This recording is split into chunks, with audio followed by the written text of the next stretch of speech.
All in Sports Network. We love sports.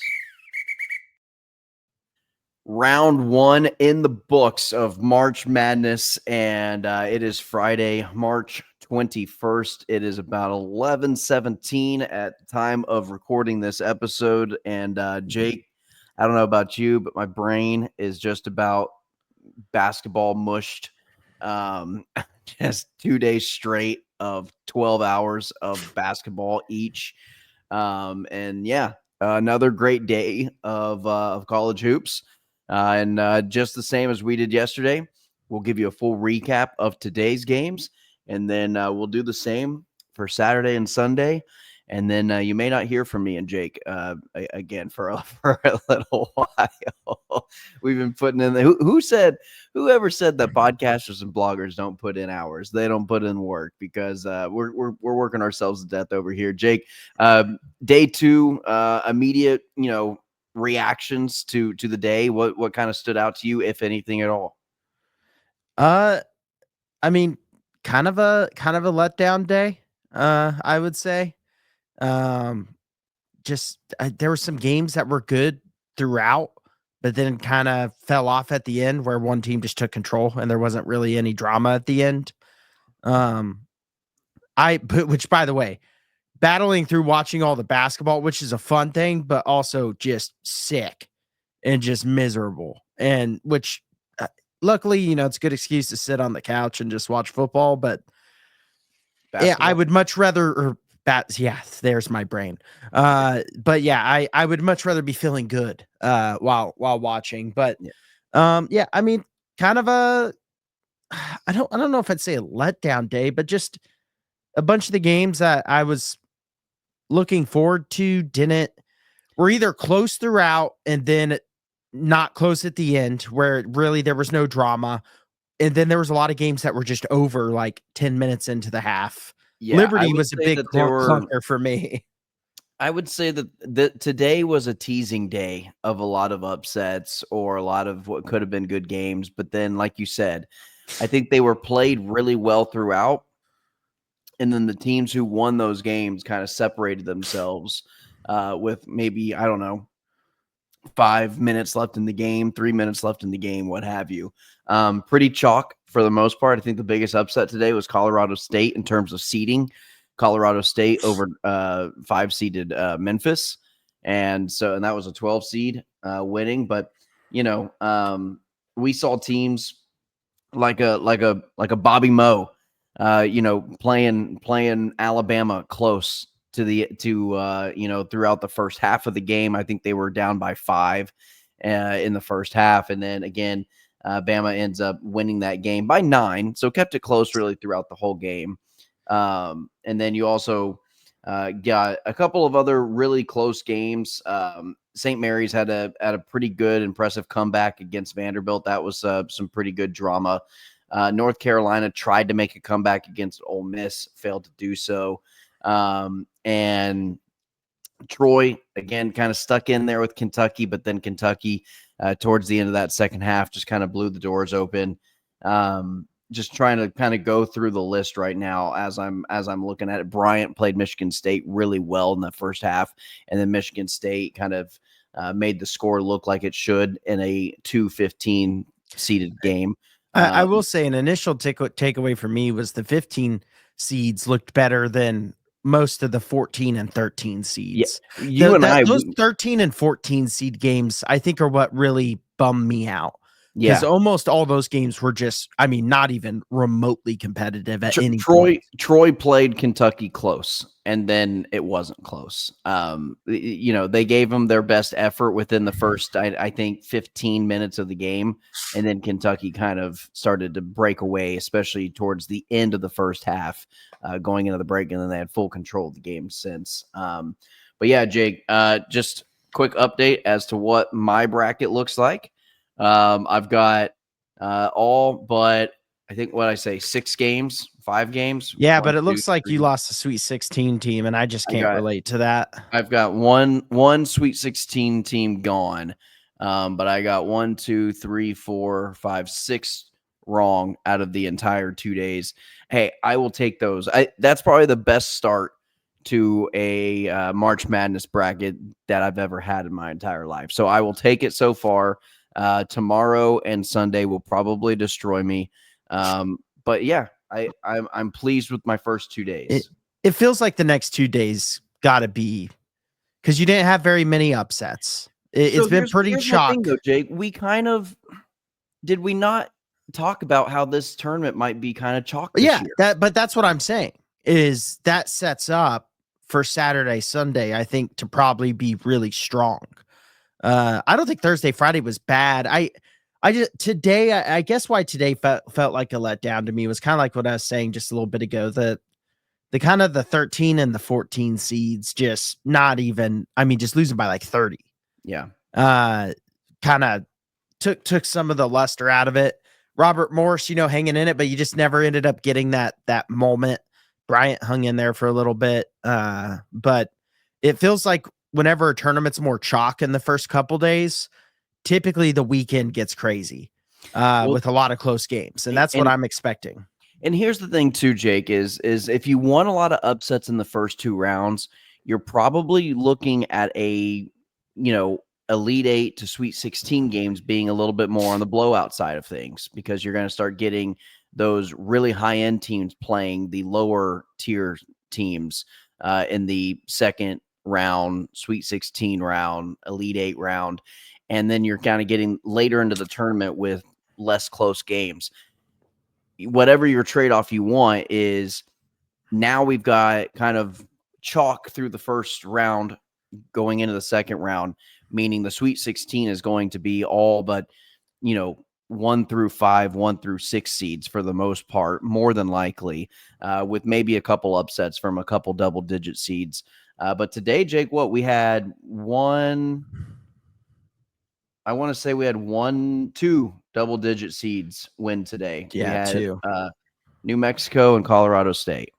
Which, that New Mexico Marquette game, that was probably, I mean, UConn OU was pretty good. UConn OU was a high energy game. That game was electric. And then I think Robert Morris in Alabama was a really fun game today. That was probably the most fun game of the day.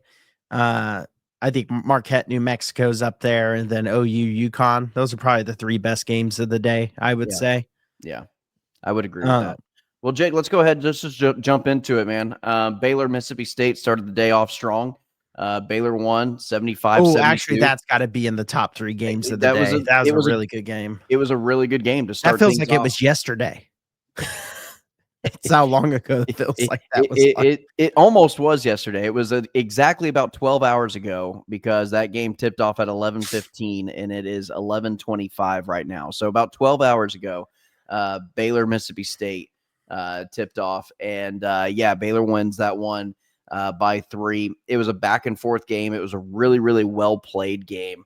And I'll tell you what, the player who stood out to me over all of them was Hubbard for Mississippi State. And the fact that he didn't get the final shot, kind of a crime, really huge mistake. The fact that he brought the ball up, when he brought the ball up, I said, oh, there's no way he's passing this.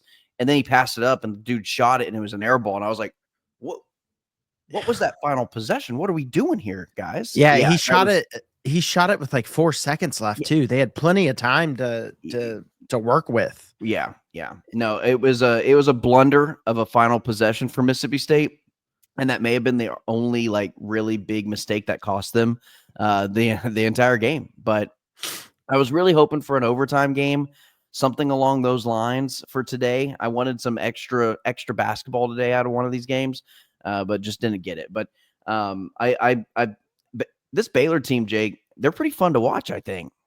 Yeah, that was a fun game. I thought Mississippi State honestly played a little better than I expected them to. I picked Baylor in this game. I bet them pretty confidently, thinking they were going to probably win by 7-10. And Mississippi State just didn't go away. And a team that's not in the tournament very often, I thought showed out and played pretty well. I know they were the 8 seed. They were the favorite in this game, but still, I don't know. It becomes a name thing sometimes in these 8-9 seeds. And I will say, I wish I could guess the whole bracket like I can 8-9s. I have gotten every 8-9 seed game right the last 2 years, and the year before that I went 3-1.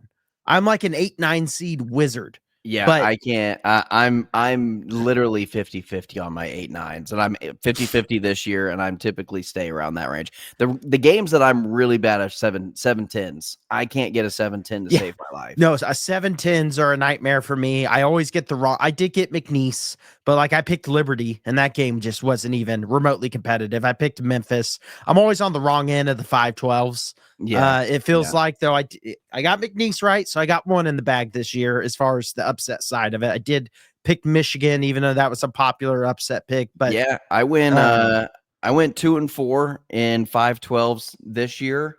And I went 3-1 in 7-10s this year. So again, a relatively good bracket for me though. I typically don't have this much green on this sheet at this point in the year. So and neither of us losing an Elite Eight team, and between both of us only losing one Sweet 16. Jake, I'm pretty sure last year I lost an Elite Eight team and a Final Four team on day 2 or day 1. It was a pretty bad bracket last year. So the fact that I can put this one on camera proudly, I'm pretty pleased with that.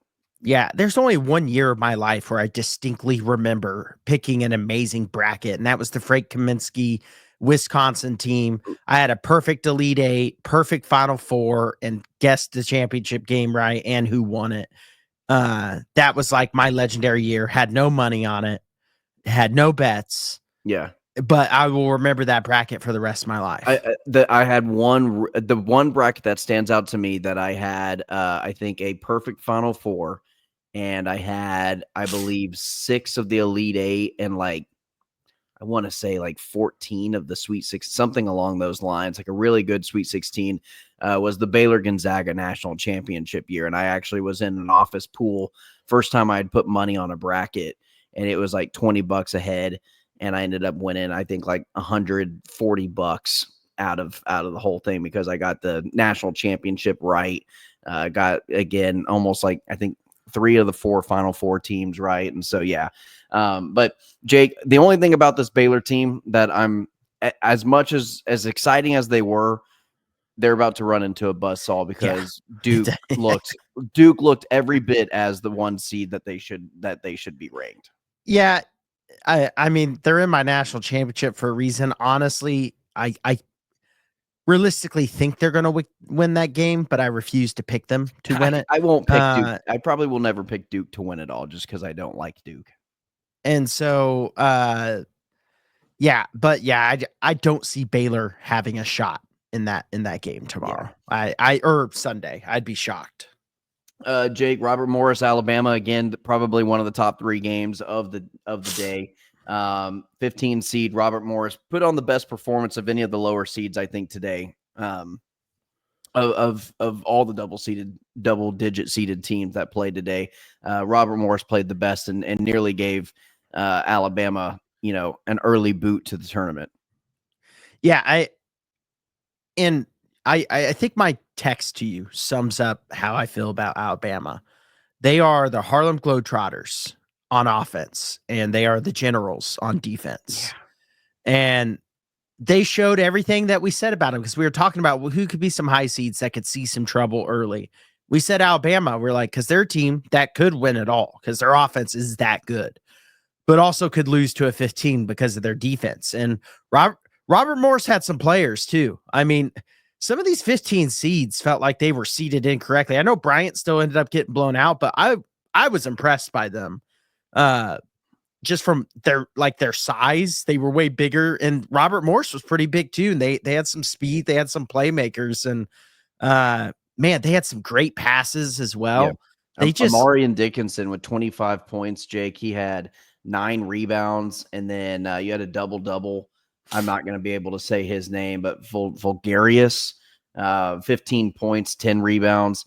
Those are some. I mean, again, they're playing the Generals on defense, but their offense looked really, really good and put together. I will say though, I think St. Mary matches up terribly against Alabama. Oh, I think that is going to be ugly. A bludgeoning.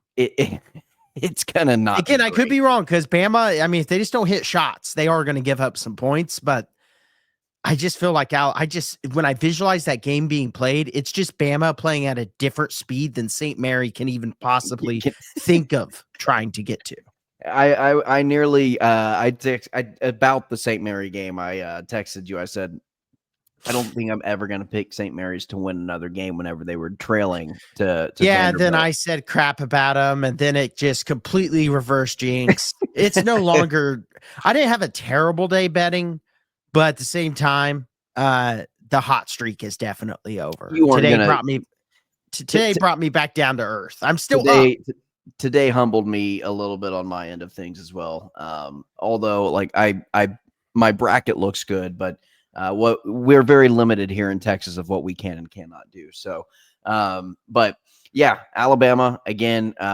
They had another good performance offensively. Their defense does concern me moving forward, though. I don't think that they can make a very deep run.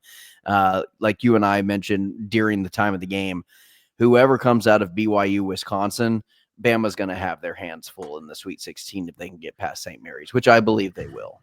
Yeah, but I mean, my bracket may not show it because it refused to save things. But yeah, I mean, I really do think Wisconsin, if they can get past BYU, will take down Alabama. yeah, I well, feel I even think, more confident I about think that. BYU can take down Bama. Yeah. To be 100% honest with you. Oh, definitely, they have the offense to do it. Lipscomb, Iowa State. Jake, Iowa State looked like a juggernaut today. They looked really good. We don't really need to talk This much about game. Just I had 3 bets on this game. Ooh. It was my most best. It was my most bet game of the day. I had the over, did not hit because Lipscomb decided to not be able to hit the side of a barn wall. I had Lipscomb covering, LOL. And I had I can't remember the name. My brain is mush at this point, and this game was like 50 hours ago. But I had one of their 3-point sharpshooters who has hit like 3 or more threes in the last 5 games. I had him to hit 3 threes, and yeah, he hit one. So it just bricked wide open looks multiple times. This game was a huge stinker. After a lot of people were thinking Lipscomb maybe was going to be frisky, they didn't even get the first base. No, they didn't even make the first move. Iowa State just blew them out. Went up, asked for the number, got rejected. Yeah, gave them the wrong number. Just gave them a number, but it wasn't even the right one. Got their hopes up. They call it, and then no. Yeah. This number's been disconnected. We're both familiar with that. I was about to say, have we both experienced that before?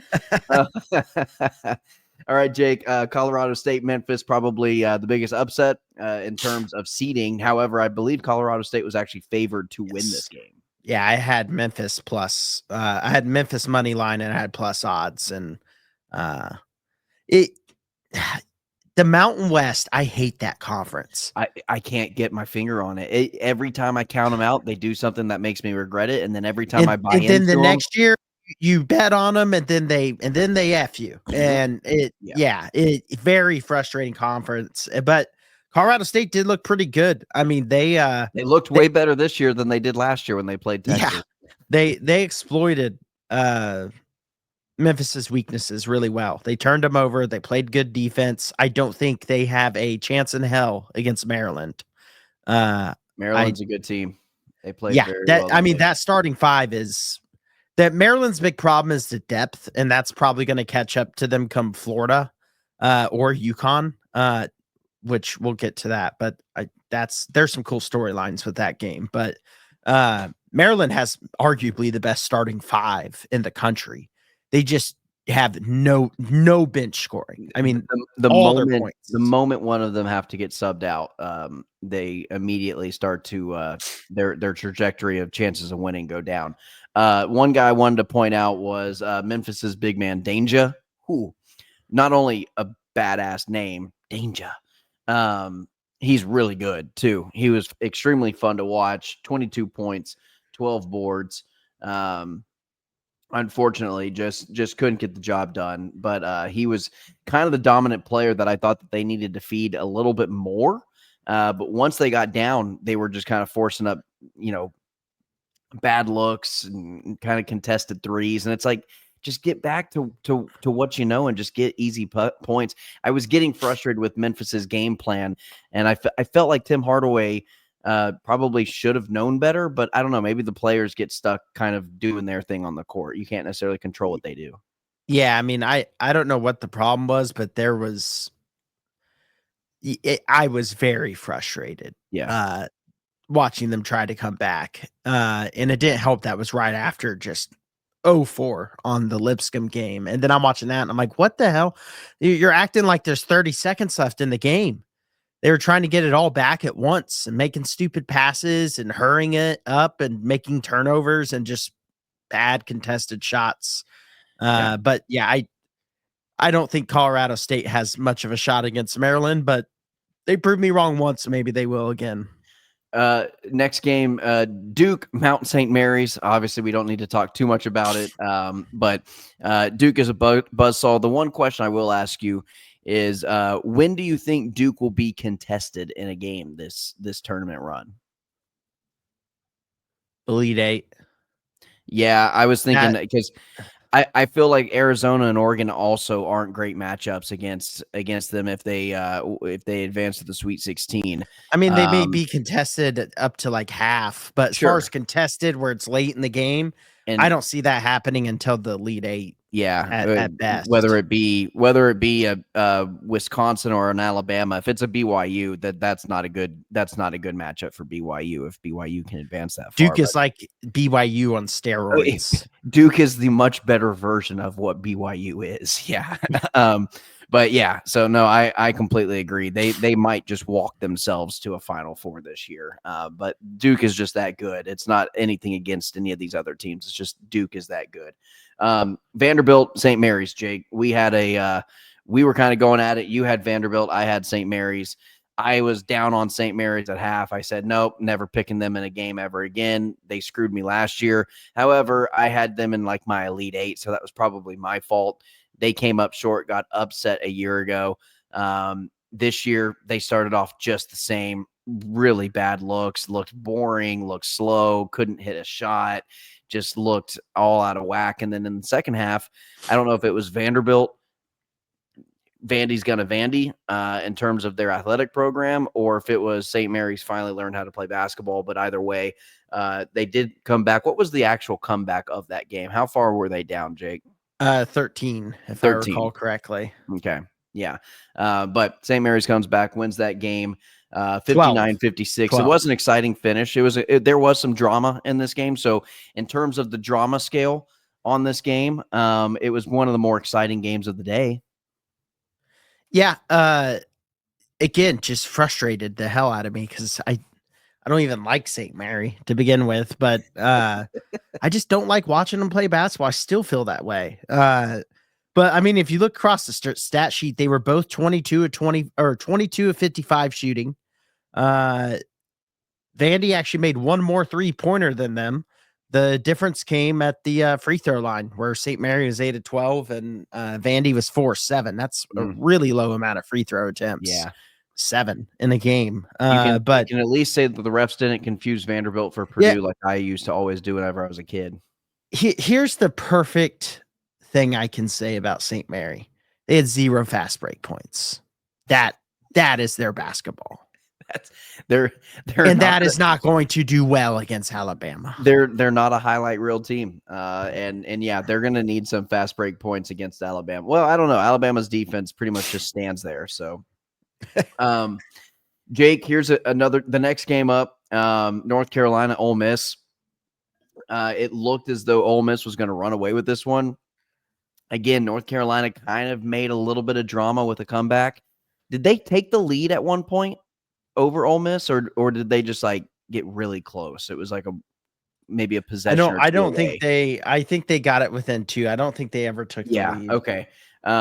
But yeah, and then Ole Miss, I'll tell you what, man. Yeah.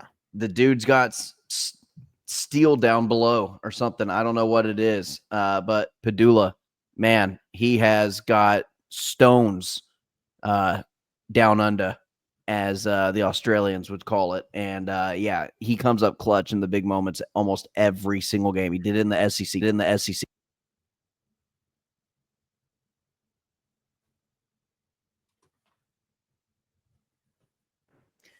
Oh, that was you. I thought my internet was. My mic came. I got a notification that my mic came unplugged. Which You are on your webcam mic now for sure.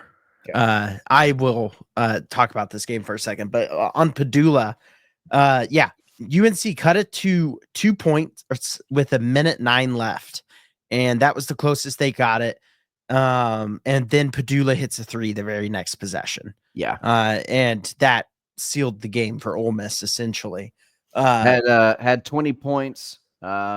He had 6 rebounds, 5 assists. Just is a player that does it all. He's such a Chris Beard player. He's like the epitome of what Chris Beard wants in a basketball player. He does kind of he's a more skilled Brock Cunningham, in my opinion. Just kind of does all that dirty work and gritty work and does a little bit of everything, but he does everything really, really well. But yeah, and then Tar Heels, they tried to make it a game, but I think their true colors came out, and they were who we thought they were.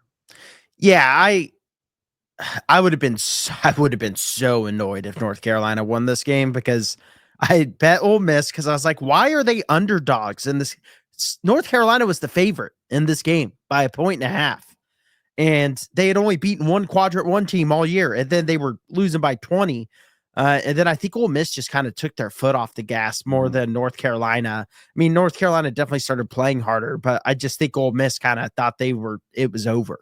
Yeah. And then North Carolina came back, but then North like Carolina you said, travels well. They travel better than Ole Miss does. And once North Carolina started making a little bit of run, they got a lot of momentum and crowd support. And yeah, but it was the second half was fun. The last like 10 minutes of the second half was fun, but the rest of this game was like I had on the quad box, but I was never looking at it, never flipping the sound over to it until it got close.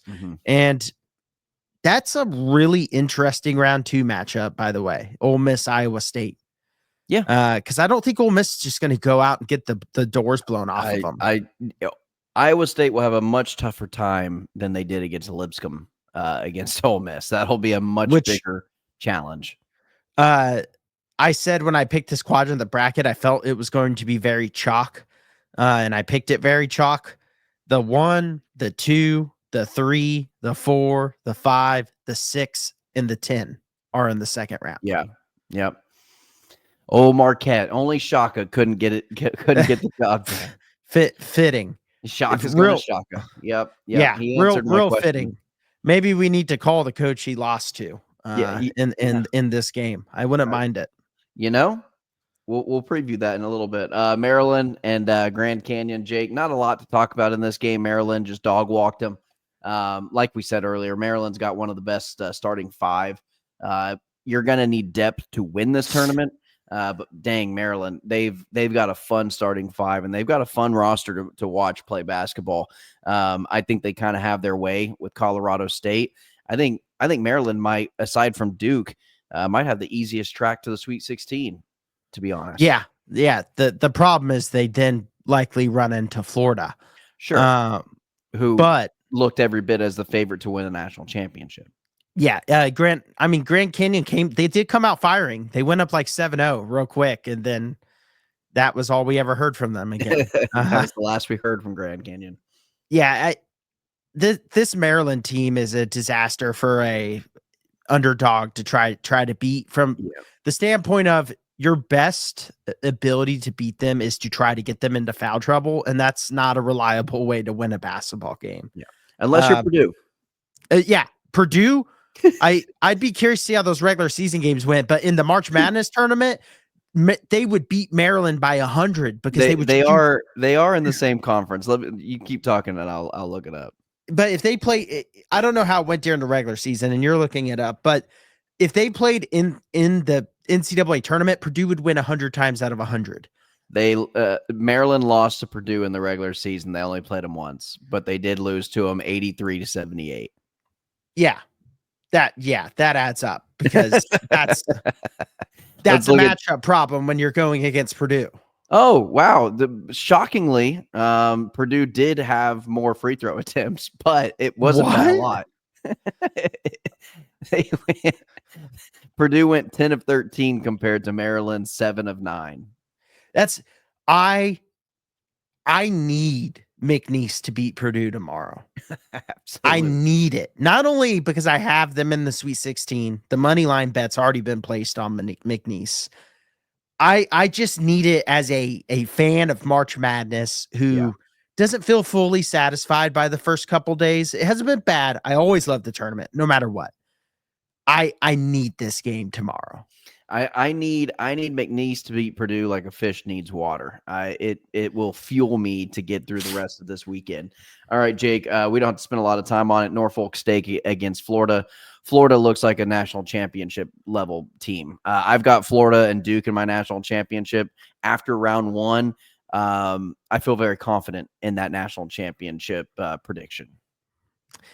Yeah, I mean, this game was ugly. The tough thing for Florida is they have a tough road. They do. They have to get through Maryland, even UConn. They got to get through round. UConn, which, by the way, matchup of the last two teams to go back to back in the tournament. Yeah, that's a Florida. fun. I know Florida's going way back, but it's a fun fact. No, but it's a fun little fact. Yeah, last two programs to go back to back national champions was Florida back in the mid 2000s. It was like 2006, 2005, something like that, and then UConn the last 2 years. Yeah, so you got to get through UConn, likely Maryland, and then if we just go by if the top seed goes through, then St. John's. St. John's, Tech, Arkansas, Drake are the other remaining possibilities. I would imagine St. John's or Tech would probably be the two teams that get through. Drake's sorry, Drake's beating Tech.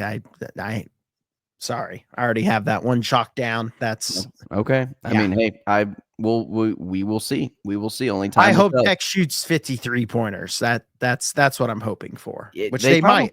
They probably will, but if they make 25 of them, then Drake's in trouble. Troy, sound like an NBA fan. Yeah, Troy and Kentucky, Jake. Troy, they gave it their heart. They gave it the old college try, man. They were really in this game for the first 15 minutes of this game, and then the final 5 minutes. That last stretch for Kentucky going into half, I think that kind of just closed the door on Troy's chances to upset this team. Yeah, the best thing Troy did in this game was rebound well. They did, and that was one of the reasons why I picked them to win this game. Was I thought that they could control the boards and put up second opportunities, but they couldn't score. Yeah, which is why I picked them to lose and why I bet Kentucky to cover, which they did. Was because they are not a good shooting team, and they did not shoot the ball well in this game at all. They shot 34.9%, 25% from three. They were almost even in rebounds. So they did rebound really well, but yeah, this game was really close until just looking at the game chart. There's 3:17 to go in the first. It was a 1-point game, Kentucky up. At halftime, they had already extended that lead to, I think it was 7, and then it was never close in the second half, really. So they, like you said, they gave it the old college try. They hung in there for a little bit, but when you're not shooting the basketball well as an underdog, you're not gonna have a chance.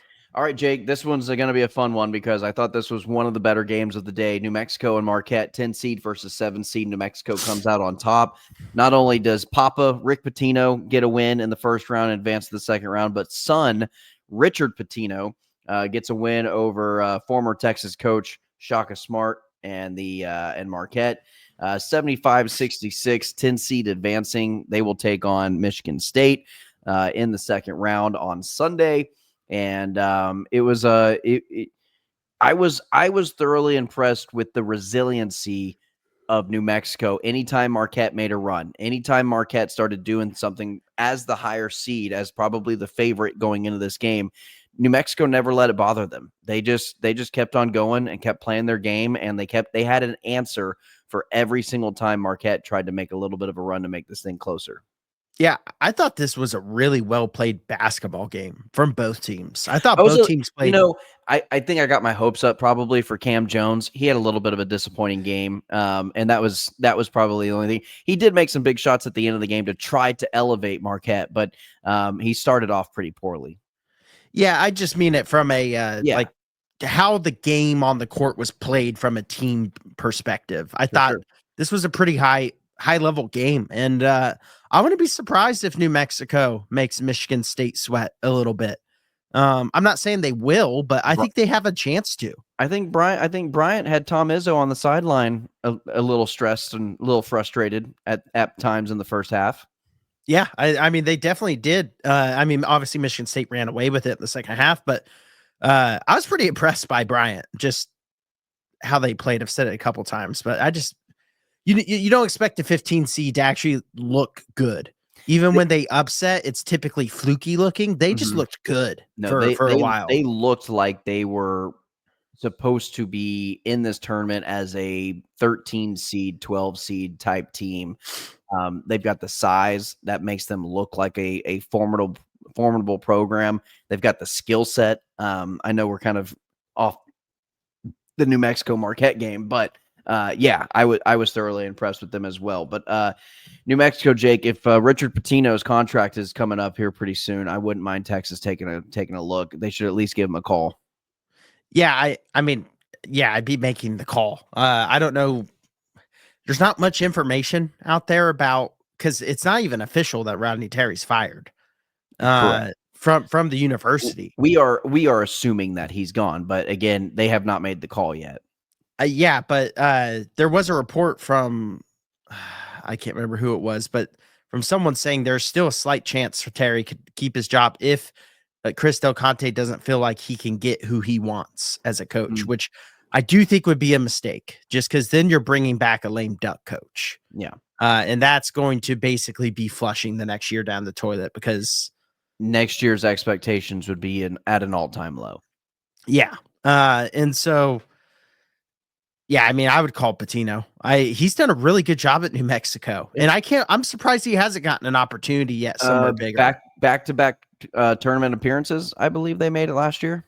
Yeah, he's won 2 coaches of the year in that conference, and I mean, you could just, when you watch a team play, you can tell if they're well coached by how they look systemically. And New Mexico looked like a well coached team systemically. Yeah.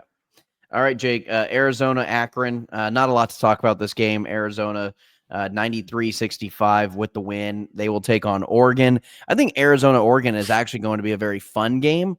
I don't think that their futures for either one of those teams are very bright, considering they have to take on Duke in the next round in the Sweet 16, assuming Duke gets past Baylor. But yeah, Oregon and Arizona will play against each other. Arizona looks good. I think the offense is going to be fun. Kind of an old school Pac-12 matchup that we get to see. And so I didn't watch a ton of this Arizona-Akron game, to be honest with you. It was kind of a blowout, and there were better games on, like Oklahoma, UConn, New Mexico, Marquette. It was kind of sandwiched in between those games, and so I was kind of flipping back and forth between those two more than anything. But yeah, that's kind of what I have to say about Arizona and Akron. I watched like 2 minutes of this game. Oh. Yeah, this was another one that really disappointed me. I thought Akron would be a team that could be frisky. They were not frisky at all. No. Yeah, I mean, they got about as lucky as me on a first date. I mean, it just did not go well. Just doesn't happen. All right. Yeah. Oklahoma, UConn, Jake. One of the better games of the day. I thought this game had probably the best energy of any of the games, maybe, in terms of crowd and just energy from the players. UConn ends up winning this one, but Oklahoma, I'll give them props, Jake. This is a Longhorn podcast. I'll give Oklahoma their props. They performed better than I thought they would by a long shot. I was actually impressed with the effort and the drive that they had against this UConn team, really not backing down to the defending back-to-back national champs. But the defending national champs still defending their title. Yeah, and they're dangerous until they're out, because they just are. Yep. And It'll be interesting to see how that second round matchup goes. But yeah, I was impressed by. They made me sweat my bet that was my most confident bet of the weekend. I said that before. It was my most confident bet. I placed the largest amount of money on this game. It was 5.5. I won it. So, I guess you could say they performed as expected because I won the bet. Sure. But I would be lying if I said that because I was sweating it until the very last second. And yeah, I mean, OU played really well. They lost. When you look at their schedule, it's actually kind of funny just how many close games they lost this year, where they play well and then the execution would fall off at the end of the game. And this was another one of those games where right when they got it to one possession with, I think it was like 3-4 minutes left, I don't think they scored again, or they only scored one more bucket from that point on. Yeah. And that was kind of your ball game because the rest of the game was very close. There weren't very many lead changes, to be fair, but it was constantly like a 2 to 7 to 10 point game. I think for me, it was the answer. UConn would come up, hit a big shot, hit a three, get a 3-point play, do something good offensively. Oklahoma would respond with an answer, with an and one or another big momentum swinging play that you thought, man, this game's just going back. It's just big play, big shot after big shot. Is very well played. I thought both teams were coached pretty well in this game. Obviously, the better coached team came away on top, and that was Coach Danny Hurley. He's the best coach in college basketball right now.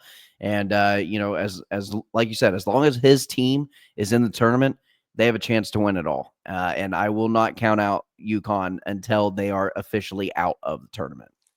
Yeah, I mean, I don't see them beating Florida, but at the same time, I wouldn't be surprised if they give themselves a chance. If they upset March, them, Jake, if they upset them, I won't even say like I won't even say like I'm super surprised. I mean, it just is. Florida heads and shoulders should be better than UConn, yes, but again, March is a different animal, and Danny Hurley has it figured out. He's cracked the code. Xavier, Illinois, Jake. I don't think Texas would have beat Illinois by any stretch of the imagination. The pick against Illinois was a coin flip because Illinois, when they play really good, they look really good. When they play really bad, and keep in mind, I say this to any team, that can be the case, but Illinois has wild swings. Yeah. If you just go through and look at their year, Jake, all you have to do is watch this Xavier game and you'll see both sides of that coin because they had a little bit of both in this game. Yeah, I mean, they got up by double digits multiple times and blew it multiple times where it went back to a one possession game. Yeah. But when they look good, they look great. And they're just a weird team. They're one of those teams that's impossible to pick in a bracket because they could just catch fire and go to the Elite Eight. I mean, they're that type of team. But they could have also easily lost in the first round. I just wish Xavier shot like they did today against Texas. Yeah, because they didn't miss those open threes. Highest freshman recruit for Illinois since like the 1980s or something like that with Riley. He came up big, played well. He's a long stretch forward that will probably be looked at the NBA level. I'm not entirely sure what his draft stock is for this year, but I was thoroughly impressed with him watching him in this game. He had one of the better tournament performances that we've seen so far. I'm still kind of waiting for that tournament performance, Jake. What jumps out to you as a certain player that has just jumped off? If you can recount anything off the top of your head. Amir Ara Khan, baby. I actually, you know who I would say? I'd say Sturts from Drake. I was really impressed by his performance. 21 points. He was 8 of 11 shooting. He had that running 3-pointer. Yeah. He hit the big shots when they needed it. He had 4 assists in that game. He had a steal as well. I thought he had just not only a complete game, but in a game that was pretty low scoring. I mean, because we talked about the pace Drake plays with. They scored 67 points in that game. He was 21 of them. I mean, it's not the type of legendary performance. We haven't seen that yet, but he's one of the first names that I would say comes to mind. Yeah, I would say Sears for Alabama. He had 22 points. off of he only made 1 3-pointer, but had 10 assists, double, good performance. I think he close to averages a double, like over 10 points, close to 10 assists. But he's a fun player to watch for Alabama if anybody is looking for certain players to watch. But yeah, I think that's about it. All we've got on Illinois and Xavier. Michigan Jemiah State. Neal was the other name I was going to say Yeah. from Creighton. He had 29 points, 12 rebounds, 6 assists. Yeah. That's a game. Big performance to open the tournament off with the first game of the tournament. Yeah, he did play very well. I forgot about that performance, Jake. I'm glad you brought that up. Michigan State, Bryant. We've kind of talked about it already, just how impressed we were by Bryant. Their size, their length. We weren't expecting that out of a 15 seed. Typically, they're the undersized team trying to play against the big boys. But Bryant matched up very well against Michigan State, which is why I think Michigan State struggled early in this game a little bit to kind of break free from them. Obviously, they managed to do so in the second half. I think Coach Tom Izzo made those halftime adjustments like he needed to. But Bryant played really well, and they have the skill set that I was just extremely surprised by in terms of their scoring and shooting ability. Yeah, I mean, I have Michigan State winning it all, and I was kind of starting to sweat a little bit, just a little bit, because I was like, it doesn't look like they're just hanging around. It just looks like they're good. The shooting fell off really hard in the second half, but they took care of the ball too. They only had 7 turnovers. Michigan State had 11. They did get just destroyed in the boards in the second half. Yeah. In the first half, they were rebounding great. And then the second half, they got annihilated on the boards. It ended up being 54-29 in rebounds for Michigan State. But still, for a 15 seed, against what I think most people, at least a lot of people would say is the strongest 2 seed, they looked very, very strong throughout the game. And so that was kind of my takeaway from this game was just, I think Michigan State showed their ability in that second half that can be a national title contending team. But Bryant showed what they had too a little bit in that first half. I think Cohen Carr for Michigan State, he's a bench player. He's a 6'5" forward, but he's number 55 and he plays like a number 55. If you can just imagine what that looks like on a basketball court, just a big bodied guy. He is a spitting image of Draymond Green's game. And I don't know what Tom Izzo does at Michigan State, but he just finds these kind of undersized forwards that are just dogs on the boards, good defensive players, energizer guys. But Cohen Carr put on that type of performance, 18 points. He had 9 rebounds, and 6 of those were offensive rebounds, and he had a block as well. But yeah, Cohen Carr had a really good game. He was player of the game for Michigan State, I thought, for sure, against Bryant. But yeah, Michigan State, they still look primed to make a deep run. I'm not concerned with them moving forward in the tournament, though.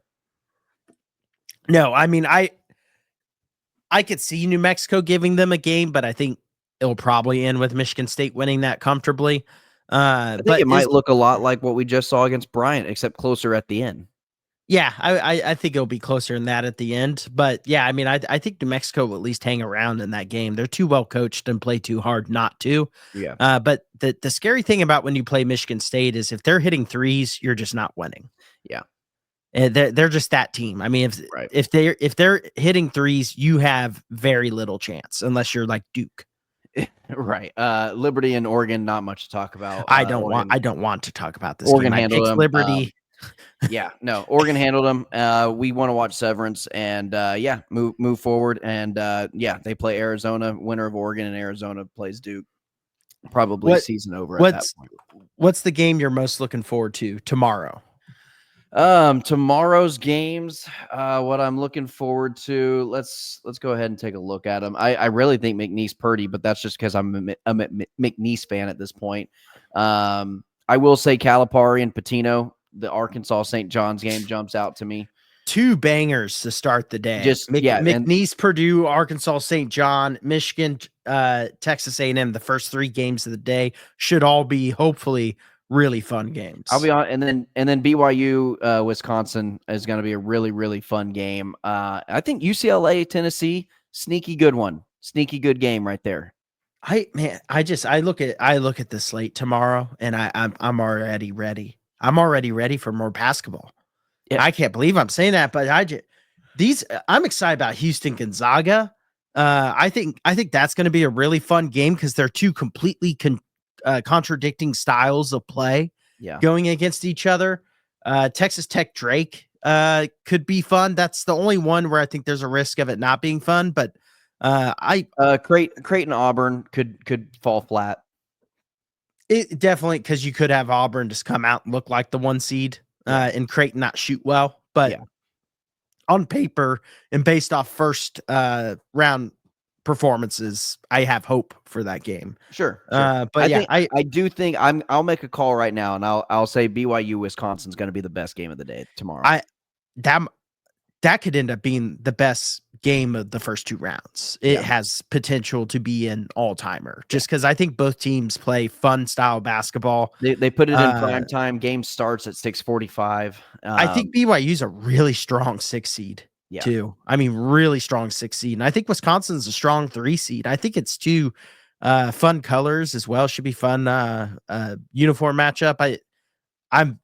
That is the game I'm probably most excited for, other than from a fandom standpoint, the McNeese Purdue game and St. John, Arkansas. I'm invested in St. John. I'm invested in McNeese. And then I'm just invested into the rest of the games just being fun. I think the game that I probably am least looking forward to tomorrow is Michigan, Texas A&M, just because I don't care for the programs. Yeah, I mean, I'm not to say I don't think it won't be a good game. I just don't care for the programs. So I want Michigan to win. To be clear, but very clear about that. But all right, Jake. Well, let's we'll do this again tomorrow. We'll talk about those games tomorrow after they happen. And the last game is at 8:40. So hopefully we will have a much better understanding and an earlier start to getting this episode out for you guys tomorrow. But for your daily fix of all things Texas Longhorns right here on All in Horns, and your March Madness recap of day 2 in the books, round 1 recap right here on All in Horns. I'm Tanner Carlson. That is Jake Jimerson. It's brought to you by Rogue Sports Network. And as always, ladies and gentlemen, hook 'em. All in Sports Network. We love sports.